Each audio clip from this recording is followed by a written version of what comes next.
কখনো কেক, কখনো সেলিব্রেশন। মিরাজরা তখনও আসেননি, কিন্তু টিম হোটেলের কর্তৃপক্ষ তখন কেক নিয়ে রেডি।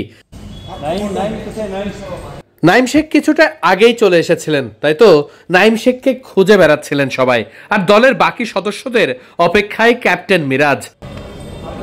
রংপুরের মতো এত বড় একটা দলকে হারিয়ে উৎসবে মত্ত হতে পারত খুলনা, তবে সেটা হয়নি। বরং তাদের এমন স্থিরচিত্ত পরিবেশ দেখে মনে হয়েছে তাদের লক্ষ্যটা আরো বড়। কেক কেটেই দৌড় দিয়ে পালাতে চেয়েছিলেন নাসুম, কিন্তু তাকে ধরে নেই মজা করলেন ক্রিকেটাররা তাকে কেক মাখিয়ে। ছিল মিরাজের ঘোষণাও।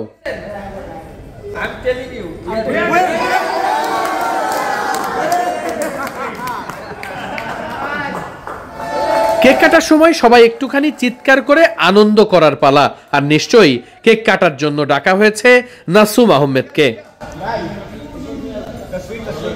রংপুরের মতো এত বড় দলকে হারাতে নাসুম আহমেদ আর মিরাজ এই দুইজনই সবথেকে বড় ভূমিকা পালন করেছেন, আর তাই মাঠের ক্রিকেটে তাদের ইনপুট কতটা ছিল সেটাই জানতে চাওয়া হয়েছিল অ্যানালিস্টের কাছে। About defeating Rangpur Riders with some big names.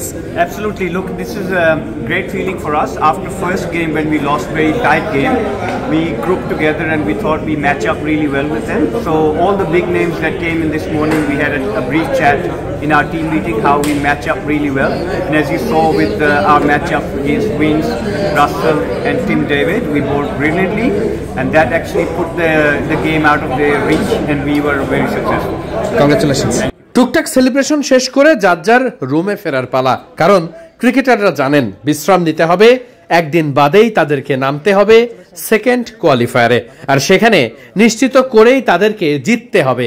ফাইনালে ওঠার এত বড় সুযোগ নিশ্চয়ই তারা হাতছাড়া করতে চাইবেন না, আর এসব ক্ষেত্রে সবার মধ্যমণি যেন মেহেদী হাসান মিরাজ। ঠিক যেমনটা দেখছিলেন, আমি নিজেও টিম হোটেলে ঠিক ওই মুহূর্তটাই উপস্থিত ছিলাম। আমি নিচে সেখানে গিয়েছিলাম ওই মোমেন্টটা দেখতে। আসলে খুলনা যে এত বড় একটা দলকে হারিয়েছে, নিশ্চয়ই তাদের মধ্যে তো এমন কিছু ছিল, আলাদা কিছু ছিল যেটা আসলে তাদেরকে জিততে সহযোগিতা করেছে।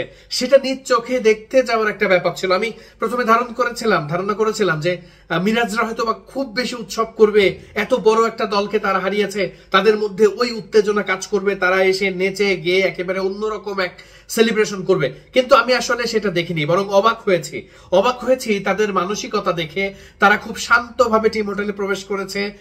কেক কাটা নিয়েও আসলে তাদের খুব বেশি আগ্রহ প্রথম অবস্থায় ছিল না, কিন্তু যখন টিম হোটেলের কর্তৃপক্ষ তাদের জন্য সেই একটা কেক রেখেছে যে তারা কোয়ালিফায়ারে চলে গেছে, তখন কিন্তু আসলে তারা চিন্তা করেছে যে ওকে ঠিক আছে, কেকটা কাটা যায়, একটা সেলিব্রেশন করা যায়। এবং নাসুম আহমেদ, মেহেদী হাসান মিরাজ তারা একসঙ্গে দাঁড়িয়ে কেক কেটেছে, এবং তাদের বেশ খানিকটা আগেই অ্যাডভান্স টিমের সঙ্গে আলাদা গাড়িতে নাইম শেখও খুব শান্তশিষ্ট ভাবেই, তিনিও দারুণ একটা নক করেছেন কিন্তু খেলেছেন, তার মধ্যেও খুব শান্ত একটা ব্যাপার কাজ করেছে। তাকে জিজ্ঞাসা করেছিলাম যে ভাই কেমন আছেন, তিনি খুব শান্তভাবে উত্তর দিয়ে উপরে চলে গেছেন, রুমে চলে গেছেন। তাই এই জায়গাটাতে আসলে খুলনার একটা ব্যাপার খুব স্পষ্ট, তারা আসলে অনেক দূর পর্যন্ত চিন্তা করছে, এবং তাদের যে ক্রিকেটার আনার যে ব্যাপারটা, জেসন হোল্ডার, জিমি নিশাম, আমি খুব বড় আলোচনা করছি না, বাট তাদের সবকিছু যেন মনে হচ্ছে খুব স্থির চিত্তে তারা এগোচ্ছে, এবং এটা নিশ্চিত করেই এই টুর্নামেন্টে তারা খুব বড় কিছু করে ফেলতে পারে এমন সম্ভাবনাও ভালোভাবেই জাগাচ্ছে।